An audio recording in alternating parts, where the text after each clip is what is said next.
Nuwun. Sinten nggih? Pinarak.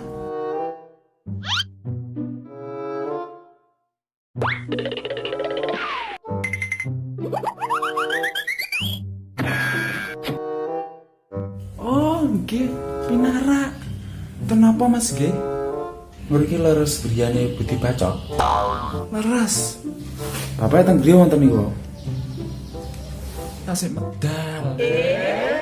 Dadose ngeten, angsurane jenengan telat 3 bulan. Lah sanjange sampun dibayarke lho, Mas. Kula paringi batas wektu setunggal minggu. Ngoten. Mangke lek setunggal minggu mboten enten kepastian, mboten enten laporan teng mriku. Kula mriki malih bedahe kula jambel. Pripun lho, Mas? Pun mboten usah nangis.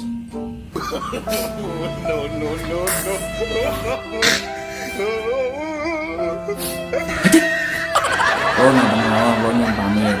Nggih. Mangke bapak kula sanjangane.